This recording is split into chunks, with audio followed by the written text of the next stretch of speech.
What up, everybody? This is Dario Hunt from Living Life Fearless. We are back, Volume 2 of Musicphiles, Season 2, with my co-host, as always, Mr. Dries Walker. Say what up to everybody. What's up, everybody? Thank you for coming back, joining us for the Musicphiles, Volume 2, Season 2. So, Grammys happened last month, and we've been busy as hell, so we didn't get around to it, but we are back. And we are ready to talk about the winners, everything that happened, and the most important, who won the bet. Pretty sure it's me. We made some predictions. So first of all, let's just talk about... We're going to talk about the winners. What'd you think about it? About the Grammys overall? I don't know. Something about the Grammys to me is like they fit in a lot. They fit in so much musical acts. That's what's cool about it. Like the Grammys is cool because it's like this really dope like live concert, but such a long show. The variety, yeah, it's a long show with a lot of different acts, and not everybody is like my taste. Yeah. So some of it I was bored. Like honestly, I'm not gonna lie. I'm not gonna name names, but I was bored a few times.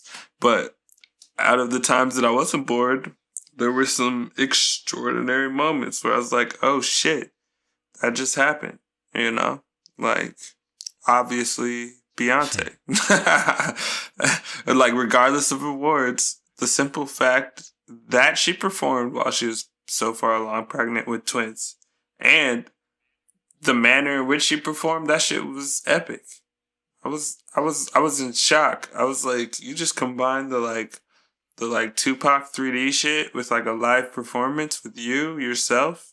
Like that shit looked epic. It was crazy. Yeah, I think she's got to be possibly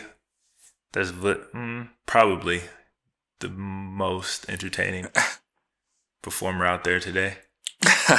Like no matter if you like her or not, like you can't deny that she fucking kills it. Like I was trying to figure out, like, are those people, are those holograms? Like because the way they I know, right? It was together, so crazy. It was pretty fucking. I was like, how are they layering this right now? I was like, this is a live performance. What are they doing? Like, like it was crazy. But she's working with a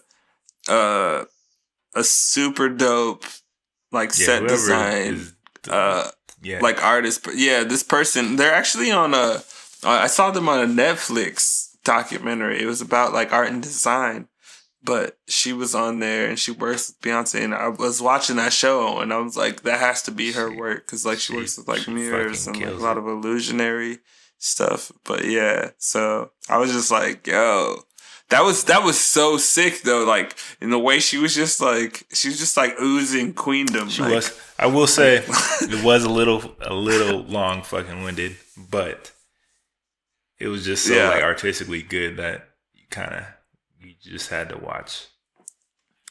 It felt like she made the Grammys her own personal video shoot. Outside of her, I'd have to say Bruno Mars is a close second for most entertaining performers out there. He is fucking amazing. Bruno is the dancer, 100%. When he did the Prince tribute, I was like, yeah. Yeah, he did. Exactly. That was another one of those big moments. I was like, and I was surprised, honestly. I was like, oh, it's Bruno. Who else? You know? Fucking knocked it out the park. I know, but still. And he looked fresh, too. Like, I was like, is there anything this dude can't do, like, musically? Mm-hmm. He captured the whole vibe, the essence. Like, he killed the guitar. Like, yeah, he did his thing. So, Bruno, right. Beyonce, pretty highlights for me. Mm-hmm. I like the Metallica one, actually, with Lady Gaga, even though I could have did without her. But I like the Metallica one. That was dope. I just wish they had... I wish they didn't fuck up on the audio. Fucked him over completely. Like, he didn't have a mic for, like the first... Like, guy, I was like, yo, I'm like, yo, I was like, what's going on? Yeah. I was so confused, but I was like, "Oh, they're fucking up." Oh, they fucked him over. That's what's happening. His mic was cut out for a good 40 seconds. Right. I was like, "That's disrespectful right there." Yeah. So that was a moment where it was like super dope, but then like super like get your shit together, Grammys. But it was live, so I mean, what other than that, like honestly, there wasn't too much that like just fucking jumped out at me. It was kind of just normal, nothing. Yeah, just the usual happenings. The host was pretty shady to me. James Corden. Oh yeah, I just think he was. Well, that's what's weird is like I like him on his show.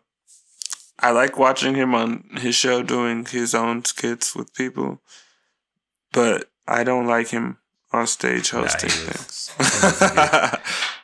I was just like, all right, he's trying so hard to be funny right now. It's just not working. Yeah, it's pretty bad. It's pretty bad. But overall, I'd give it a C plus. Yeah, I'll give it a C plus. Maybe even I'll give it a B minus. I'll give it an overall B minus because it still makes the history books. It's a Grammys to remember, I think, because there were some key moments, where it just makes sure that you remember something about that this happened this year at the Grammys. It's not one that'll stick with me, man. I'll give it a C. I was being real generous with the C plus. Yeah, I don't think overall, like I said, but you're gonna remember. You're going to remember how Adele basically said, well, okay, Beyonce deserves this award. She did fuck up at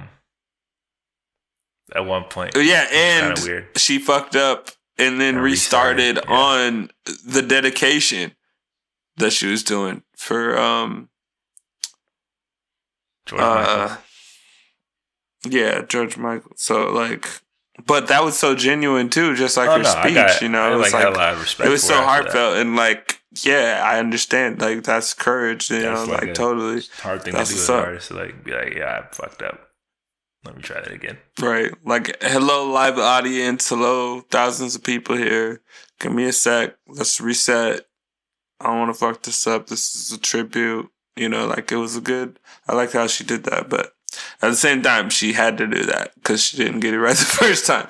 So, if Beyonce did that, Beyonce would never perform at the Grammys again.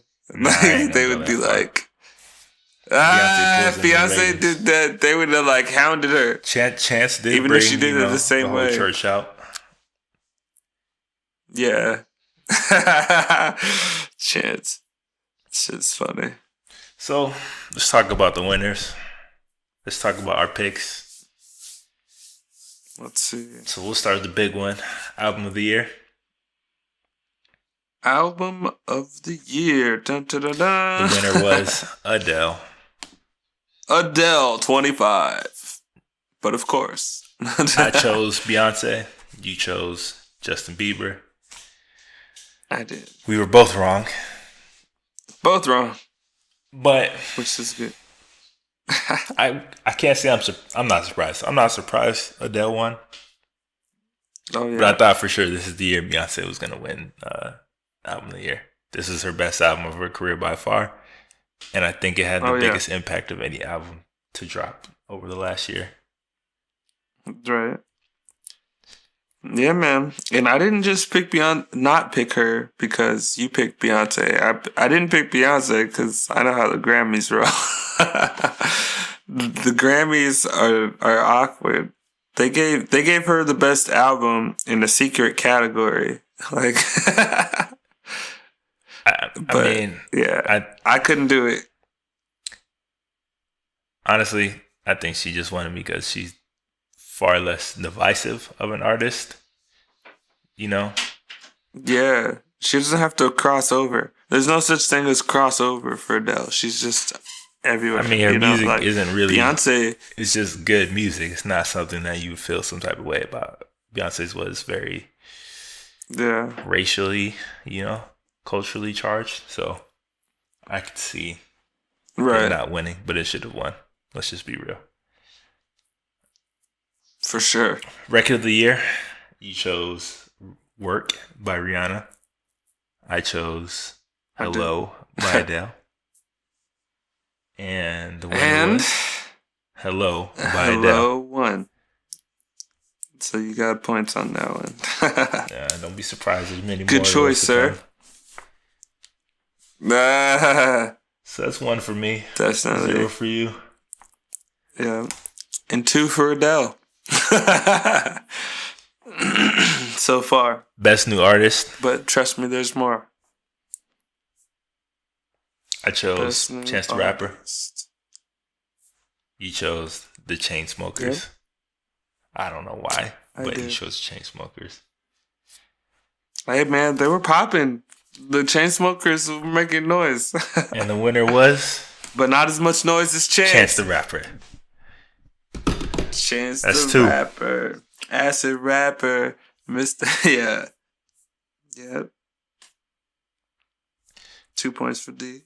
So, best rock album. We both chose Weezer.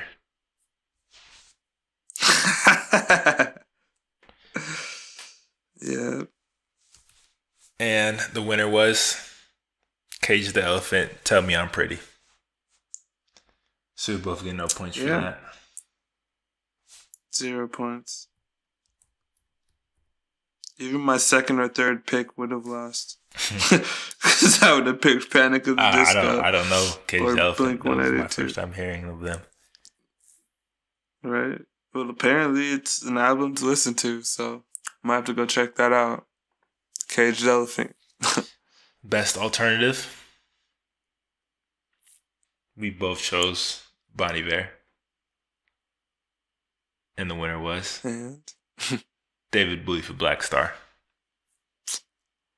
Which is not surprising. I'm not surprised. We said this. You said this before, earlier when you were picking. You said the posthumous award, he will most likely get it just because he did pass away. And I agree. And they love to do that. And look what just happened. But I just didn't. I didn't feel like it was necessary. Like I didn't know they were gonna just fall in line again. I was like, it's 2017. Maybe they'll pick the actual best music. But no. I think it was not necessary. Bon Iver for sure was the better album, regardless. Right. I feel like we've already had the music, the couple songs, tributes for him, but they did what they felt like they should have did. So yeah. Okay. Best urban contemporary. Best urban. We both chose urban contemporary. Beyonce. Even though you did almost go with Rihanna. You were about to go with Rihanna. I almost did. I was so close, but I didn't. So you got your first point. Beyonce, the winner Queen was B. Beyonce, Lemonade. You got your first points. You got on the board finally. And I have 3. Right. 3-1. Yeah. But that's what I was talking about with the secret category. Like, what does urban contemporary even mean? Not rap, not quite R&B. Right. But still black.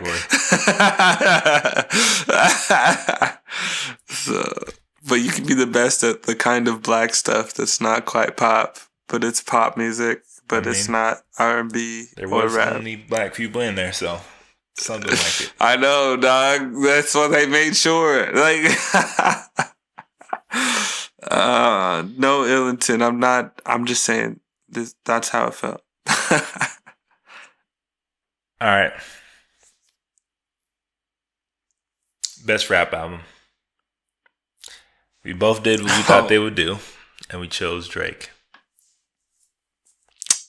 And this was my big surprise. I did not think, even more so than Adele winning over Beyonce, I did not think Chance would win Best Rap Album with Drake and Kanye in it.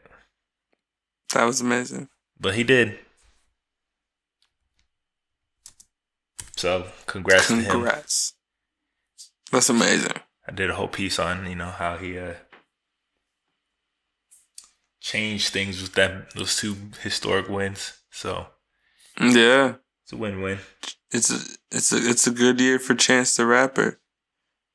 And the last, crazy. We wanted to see who had the most wins from this year's Grammys. Mm-hmm. And you went with Drake.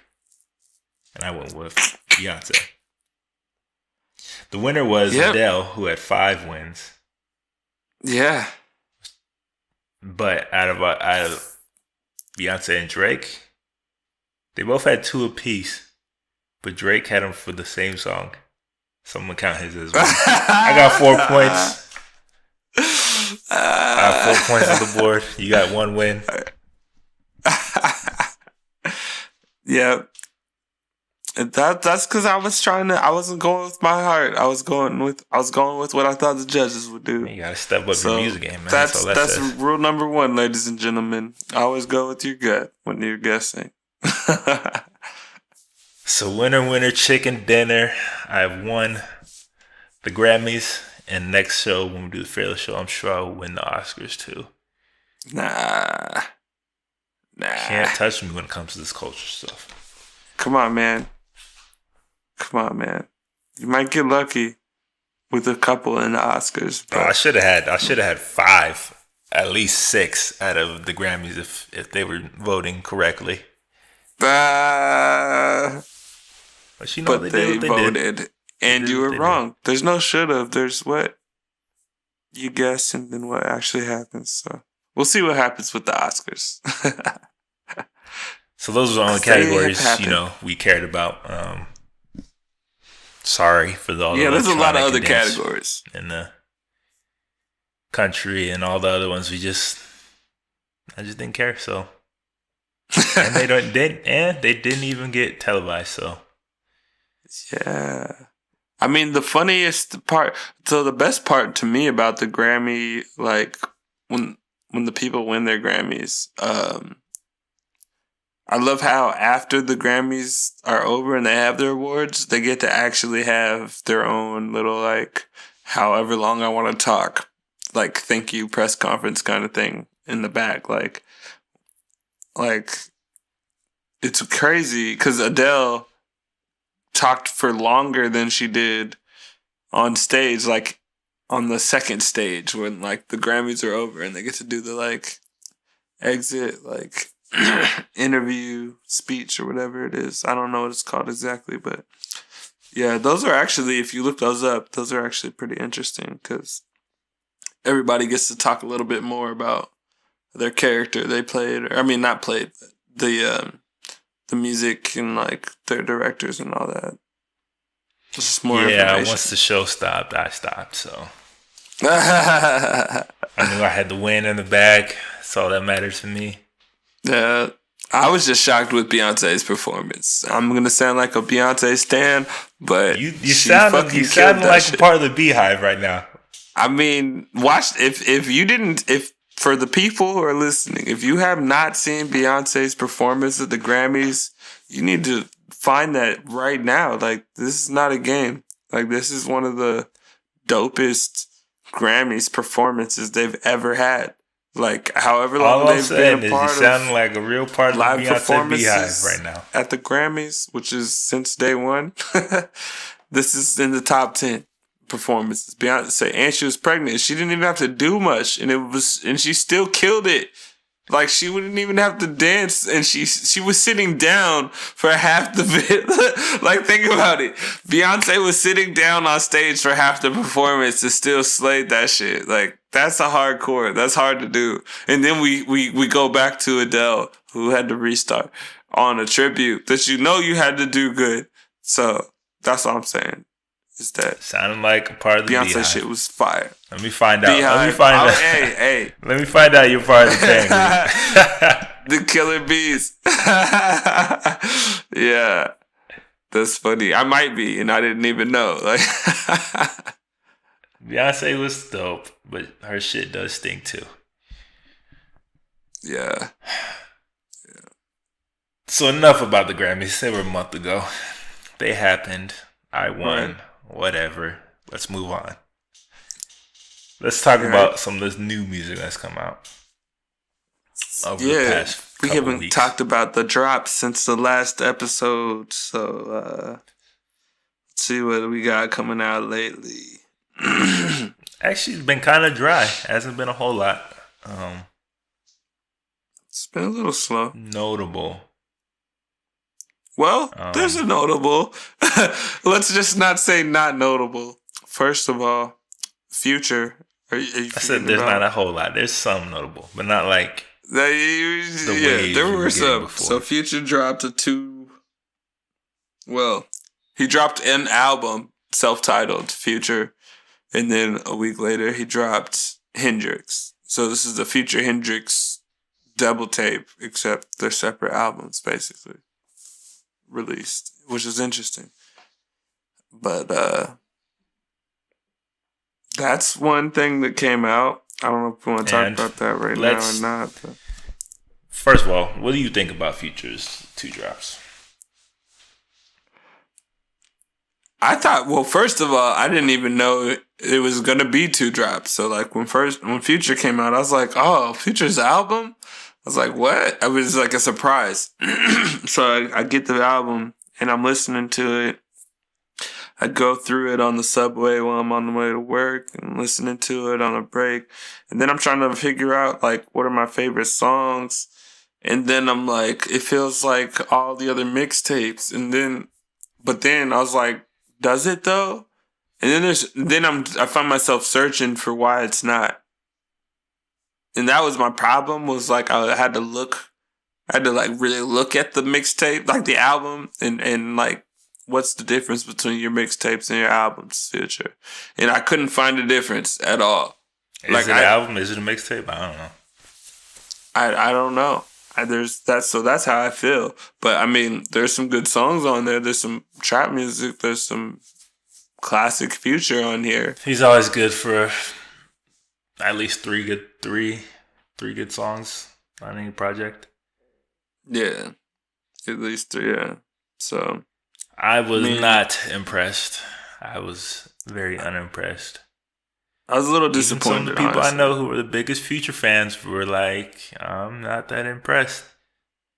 I know, right? For real. All you Future fans cannot say that's his best work. Even in the last, like, 5 pieces he dropped, like... Especially Future. For those of you that want to listen... The first tape he dropped. Felt very uninspired. It did though, right? It sounded a little forced.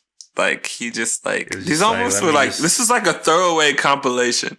That's what he should have titled this, like, throwaways. He had some good songs. And then it would have been fire. It'd be like, oh, these are Future's throwaways. Like but they were not like anything that will be on my mind, a couple weeks. It's not even on my mind now. Like I said. Well, there's one song. One song has a hook that I love, like, because the one song has a hook that's stuck in my head, and it's "I'm So Groovy." That's it. It's just "I'm so groovy." That's right. I got power like that. I remember that. That's one song. I think Hendrix is substantially better than Future. Oh, Hendrix is way better. Album quality, way better. But it's also. It's weird because it doesn't have any like real lead trap songs on it. It's like an almost all commercial album. Right.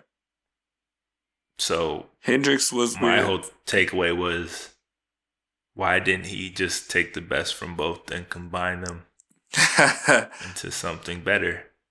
Right. Instead of putting out 2 albums with a lot of filler. That's how I felt. Exactly. Yeah. So that would have. But that's not Future's style. I mean, I saw a video where Future was talking about it, and he was just saying, like, he's geared up and ready to just... Honestly, I feel like he's just going to do what he did last year and just keep dropping shit. Like, I think there's going to come a point where he's going to drop, quality. Like, 3 more tapes this year at least. I feel like he's just going to drop. Like, he can't stop. And that's why they're not always that good. I just did an opinion piece about this. Quantity does not trump quality. And there was only one true mixtape run, and that was with Lil Wayne. Nobody was even close. Nobody can touch it. It's getting out of hand now. Like, nobody will ever touch the mixtape game like Lil Wayne touched that shit.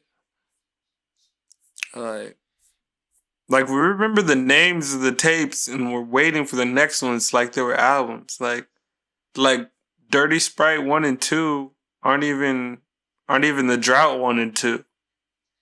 You know? And Lil Wayne's got the Carter 1 and 2. Like, so, like, if Future's albums ain't on Wayne's mixtapes levels, I mean, and that's hard to say. I can't be saying stuff like that. Some people are going to get mad, but unfortunately, it's the truth. Future's just not lyrically, but hey. Future has no lyrics, first of all. Let's just keep it 100.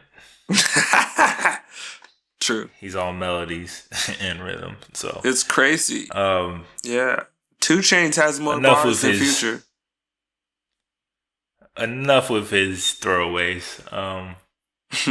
2 albums I haven't listened to that are extremely good are Big Sean, I Decided. Oh yeah. And Finn by Sid. Oh yeah. Which Sid was on my list for top 10 most anticipated albums. Yeah. Of the year. I've been listening to that Big Sean a lot too. Yeah, let's talk about Sean. Honestly, what'd you feel? I'm gonna go out and say this is probably his best work. A lot of people are gonna probably. I mean, there's probably some fans that think his last project, Dark Skies Paradise, was his best work. And I mean, that's because it had a couple more commercial bangers on it. Like more memorable. Yeah, sort of more hooks. Exciting. But like this album was like a concept album like that. It seemed crafted way better than like anything he's done before, except for Finally Famous. So like since Finally Famous, I hadn't seen him really put together a storyline that connected. Like Finally Famous was the concept, so like it's easier for him to string that through a mixtape. But like with this I Decided thing, it was really him presenting that concept in a way like of him deciding and reflecting, you know, on decisions and like how he should make new moves, but in a weird way. I just liked it. It was a really reflective album that I was surprised to hear, even though it still has some club hits, you know, it still got some of those, you know, like I Got the Moves, that song. But honestly, I skipped the club songs. The songs, but there's only like 2 or 3 on there, which is dope. Like all the other stuff on here. And I was honestly surprised by the Eminem verse, how long it was. So like that's a plus. I was like, wait, what happened? I was like, Eminem. Then I listened and I'm like, oh, this is the real Eminem. This isn't just like a stop and pop. Like he kind of just shitted on the track. So that's like almost Eminem's song, No Favors. I think Dark Sky Paradise was like its first step into making more cohesive and more mature albums. Mm-hmm. Because his album before, you know, they have like always these goofy ass songs on there. There's always like 1 or 2 just goofy songs on there. It's just like, it's good for like 1 play, 2 plays. Yeah. Like that 10 to 10 made me cringe. I didn't like having to say, I woke up working like a Mexican. Like that sounded like racist in a weird way. So I was just like, I can't sing that song. I love the song, but I can't say it. That one didn't make me cringe so much as the one with Nicki Minaj. Oh. The MILF song. Yeah. I was like, all right, like it's funny the first time, but like not something I'm going to be listening to, you know, consistently. Yeah. And Dark Sky Paradise was his first album to, making better, just better shit, honestly. And yeah. And my favorite Migos this is song. Even more of a step for him. Yeah. I think this is even more of a step for him, like going more in depth and more talking about his personal life and everything without the goofy lines and the goofy songs. Right. I don't think it's as catchy or as exciting as Dark Sky Paradise, but it's just as deep. Whereas his first couple albums, I definitely would listen to a couple times and be done with them because there's just not a whole lot to what he's saying. And now this time around, you can listen to it more than a handful of times and there's more stuff to it, So right. It was a very, very, very solid album. Yeah. And it's up for best of the month from February. So it's honestly, don't be surprised if it wins. It's my pick. Honestly, I haven't heard it. Actually, shit. Wait, did that come out March? That's what? Dark Sky Paradise came out in March. Oh, last year? No, no, not Dark Sky Paradise. I decided. Did that come out this month? No, it came out in February. Oh, okay. Because I was about to say, Drake's about to drop a playlist this weekend. It's right here. So other than that, there was Sid, Finn, which was my top 10 for this year. And the Migos, was their drop before? Did we talk about that last? Migos in February. Yeah, because I was honestly... We did not talk about that last time. Yeah, they debuted at number 1. They did. They were doing their numbers. How'd you feel? All right, they for me they surprised. T-shirt. Their last album, their first album, Young Rich Nation, was pretty garbage to me. Outside of a couple songs, and I just thought they were gonna be mixtape rappers for the rest of their careers, where they put out hit songs every 3 mixtapes and. That's it. But this album actually showed that, they can make a solid album, and it was a solid album. Obviously, it got the smash hit, Bad and Bougie. That doesn't hurt having a song like that on your album. It also got T-shirt, which is another banger. Yeah, that's on the charts. But it's not just straight bangers all the way through. It actually is an album, which is surprising for me to hear from trap. Yeah, I was really taken back, and that's what made Future's Future album so frustrating. It's it came out after the Migos, and I just got to hear them do better than I thought they would, and then Future did he just let me down a little bit. I was looking for some hype on Future, and he didn't give me enough. I think Kelly Price was fire. Yeah. Yep. Was the price? With Travis Scott and Travis Prices. No. I love that shit. All of their shit, honestly, they're dope as fuck as a group. Migos is tight. I didn't want to like them, I didn't. I still don't, kind of. I still kind of want to hate, but they're pretty fucking dope, honestly. I don't, but I respect their grind. I respect their music. I respect what they do, but. Most of what they stand for, but I listen to their shit. Can I say everybody listens to that music, so. There's another debut, Jidenna, the Chief. Oh yeah, came out last Jidenna. Month. It was okay. He actually got me really hyped towards the last year after I heard a couple songs and after seeing him on Luke Cage and everything. I really thought he's gonna have something crazy different. It's something fire. And it was just okay. There were some good songs, some really good songs, and some interesting songs, and there were just some songs that are just very almost generic in a way.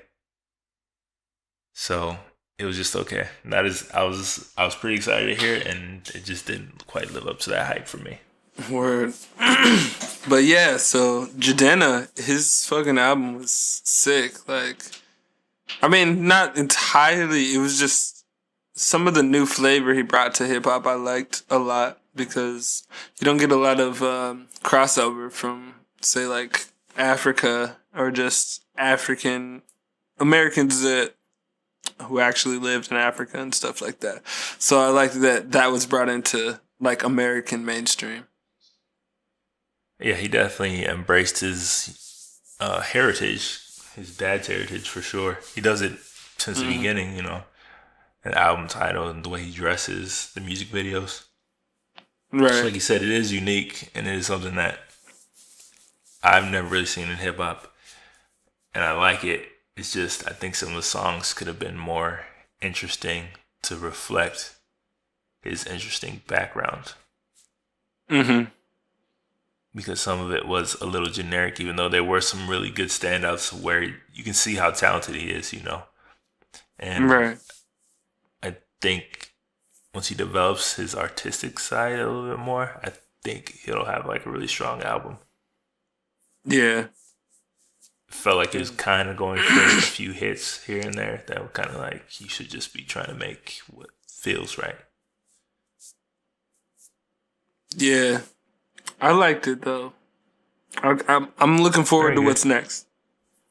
Yeah, for sure. Like I said, he's super talented, so I'm sure he's gonna be doing something dope. The last song I really got to talk about is "Finn" by Sid.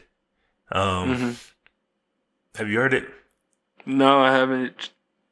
Well, you need to hear it because she's dope. Sid the Kid is her full name. She's from Internet and Odd Future originally. She's just dope, man. Like she sings R&B. She's got pop songs on there. She's got some almost rap songs on there. Like it was kind of an album. It was more of like almost a mixtape where she's showing off everything that she can do and every like way she's capable of going with her music. And a lot of times I think they get people in trouble. Right. Especially artists when they think they can do more than they can actually do. But this time, like, she pretty much nailed everything she did, from rapping to pop to R&B to like neo soul. So if you have not heard Finn, it's one of the best albums to come out in February. You need to hear it. Okay. I'll be checking that out too. But other than that, that's pretty much all I've been listening to. I guess the last thing, since this is Musicphiles, could mention there's this supposed rap, well, not rap, I guess female rapper beef that I just wanted to get you. Exactly. Yes, we gotta talk about this. It happened. that happened in between show 1 and now. Just a quick overview. So what he's talking about is Remy Ma versus Nicki Minaj. Remy Ma came at her first with Sheether. Yeah. The Shima Ether, if you didn't get it. Where she went at Nicki's neck and then she dropped another one. I think it was called Another One. Yeah. I don't remember exactly. Because it was weak. But I will say Remy Ma can spit, and she did go at Nicki pretty hard. Yeah. But she made a mistake by putting it over the Ether beat to me. Oh, yeah? You shouldn't touch that beat. No. Should not touch that beat. Right. But no, I mean, it was cool. Like, I don't know. Like, it was cool. Yeah. It was just like, for me, it's almost the Drake situation where Nicki is so much of a crossover artist now. It's kind of like, it's not going to hurt her at all. Right. It honestly has actually helped. It'll hurt her in the urban, in the more street culture, but it's not going to hurt her like with her main fans. Yeah. Yeah, her album sales went up from all her previous projects. Nicki Minaj's, because Remy Ma dissed her. I mean, like her debut album sales went up like 80%. Like,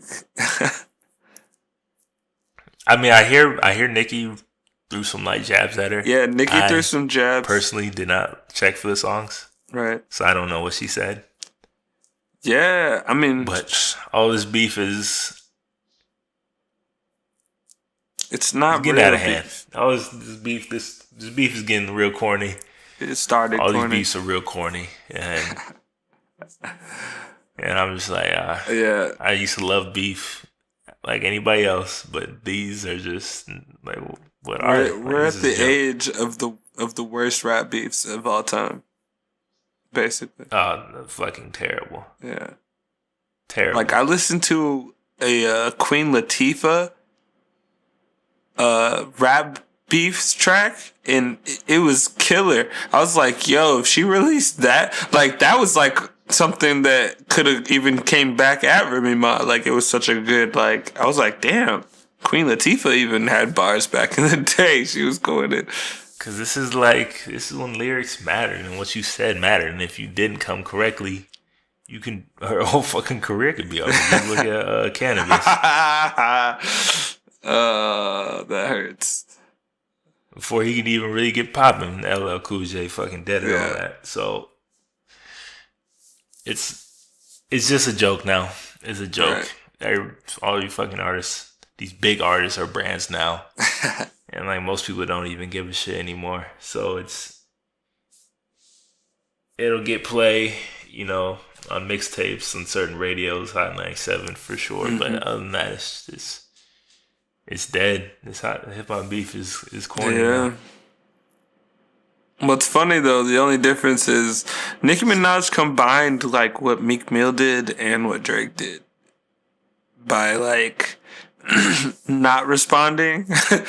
And then when she did finally respond, she made it a hot song instead of a diss song. So there's a song called No Frauds that she released the same day with another song called Changed Up with Lil Wayne. So No Frauds is Lil Wayne, Drake, and Nicki Minaj. And that's the song that everyone's calling The Response. But it's basically just her addressing some stuff that she said in like that Remy Ma said in another one, the second track. So like Nicki kind of avoids She-Through altogether, basically. And it's kind of working for her. She got bodied and avoided it, and it worked. So, but that I don't check for either one of them, honestly. So honestly, I hope this is the last time I have to talk about a beef with Nicki Minaj and somebody else. Honestly, sick. The jig is up. But yeah, I think that's it.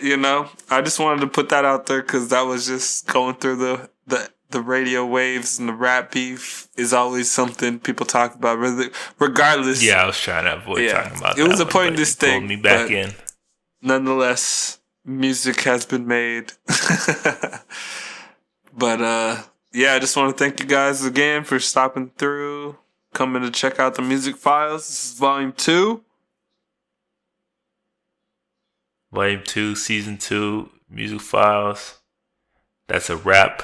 Thanks for listening. We'll be back shortly, Volume 3, and we'll also be back shortly with Episode 3 of The Fearless Show. So stay tuned and subscribe over at Living Life Fearless if you have not done so. We have so much content going on over there, as well as so much content going up on our YouTube channel at Living Life Fearless. So check everything we got going on. Thanks for listening. Peace. Peace.